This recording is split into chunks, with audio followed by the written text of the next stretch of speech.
Hey, shalom everyone, this is Chris Shoemaker, also known as Yehuda Ben Shomer, and welcome to the Daily Drosh. I'm here on location at Ralston Lake in Plaster Rock, New Brunswick, and I'm sitting here in the pavilion right by the lake. Anyway, today I'm going to be reading from the Living Bible translation from Joshua chapter 10. It says, when Adonai-Zedek means king of righteousness. He was a self-proclaimed king or lord of righteousness. He was a pagan king, but he was the king of Jerusalem, which meant the city of peace. So it was a false city of peace at the time. This is during the time of Joshua, like way before, David and Jerusalem actually belonging to Israel, way long before that.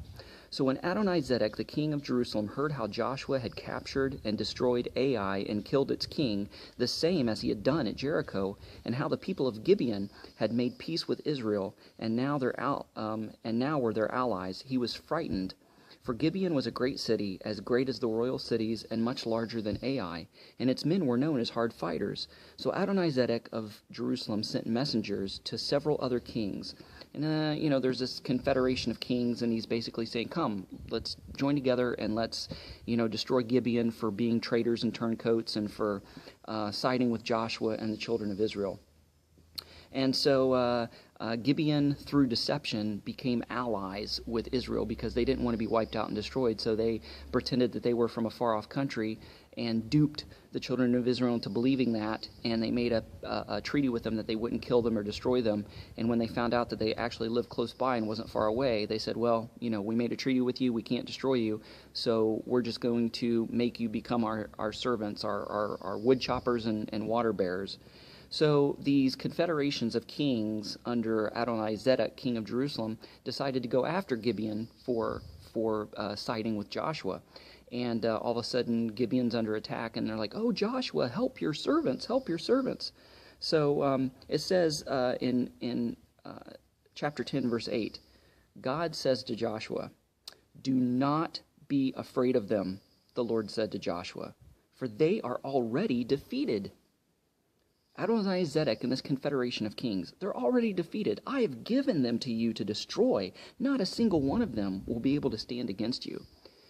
God just kind of leaves the enemy alone when they're just blah, blah, blah, blah, talk. Threats, right? Talk is cheap. But when they start coming together and ganging up on you and actually coming out to come against you, that's when God fights for you, and God gives you the strength and the ability to defeat your enemies. So, when they're all talk, there's really no threat. But it says, don't be afraid of them, the Lord said to Joshua, for they are already defeated. I have given them to you to destroy. Not a single one of them will be able to stand up against you. So Joshua traveled all night from Gilgal and took the enemy armies by surprise, and the Lord threw them into a panic, so that the army of Israel slaughtered a great number of them at Gibeon and chased them and the others all the way to Beth-horon and Azekah and Micaiah, killing them along the way. So anyways, God came through for Israel. And it doesn't matter, what threats are being threatened against you. When these threats start turning into action, you have no reason to fear. God is going to defend you. He's going to give you the strength to defeat your enemy. He says, get this, do not be afraid of them, the Lord said to Joshua, for they are already defeated, because they simply took their words into action and come against you. That's why they're defeated. The Lord's not going to let his children be defeated by the enemy.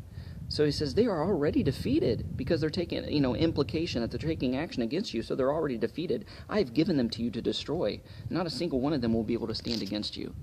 So it doesn't matter how many confederations of kings are against you or how many enemies are against you, how outnumbered you are. You and God always make a majority. He's all you need. And you'll defeat your enemy with the Lord. Hey, thanks for watching. Shalom, Shavua Tov.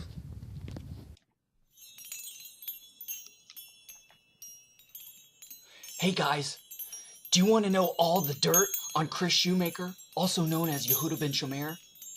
Then check out the Raw Confessionals. Maybe my dirt can help you stay clean.